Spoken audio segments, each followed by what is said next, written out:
L'événement politique nyonnais auquel il fallait assister après l'échec en référendum de la hausse d'impôts à Nyon se tenait samedi matin. C'était les assises financières. Un travail qu'on souhaitait faire avec les référendaires et puis une certaine partie du monde économique, culturel, associatif de la ville pour voir maintenant quelles sont les pistes à trouver par rapport à ce refus de la hausse d'impôts. Les assises financières de la ville devaient permettre à un panel issu de la société civile et politique d'explorer des pistes pour dresser le futur financier de la ville. Et à l'heure du café, les attentes étaient grandes. J'attends surtout d'arriver à comprendre une fois ce que c'est que les finances d'une ville.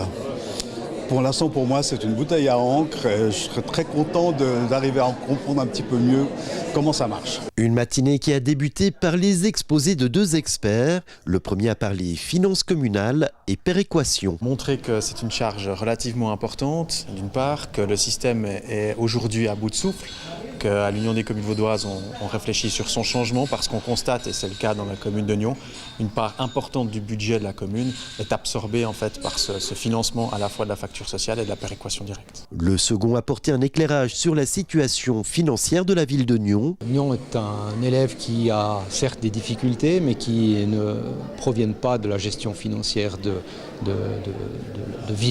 la ville de Lyon elle-même, mais qui proviennent essentiellement du développement de la facture sociale et de la péréquation financière. Ouf, pour ces deux experts, le constat est le même que pour la ville. Le système de solidarité intercommunale doit être revu. Je le dis de manière assez frappante, la facture sociale, c'est un poison pour la démocratie communale.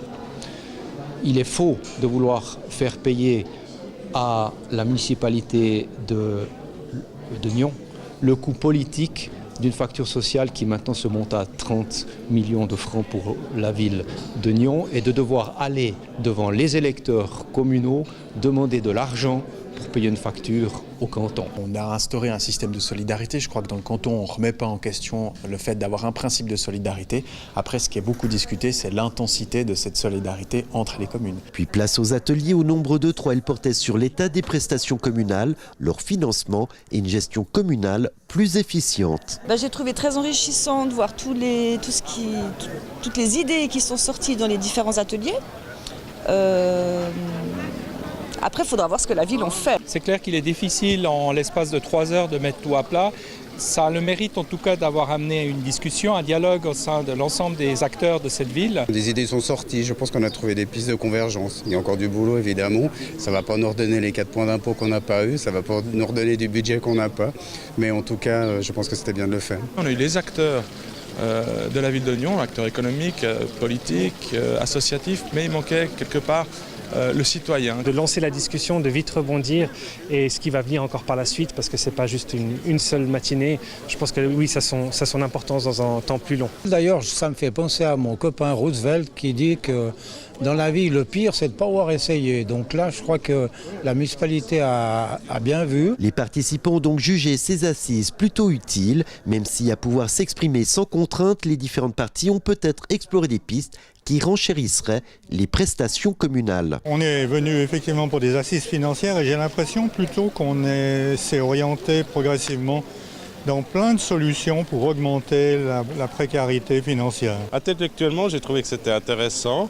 Maintenant, la grande question, c'est qu'est-ce que ça va donner et quelle va être la mise en pratique de ce qui a été discuté ce matin. Reste désormais à analyser le fruit des cogitations des participants et cela prendra plusieurs semaines.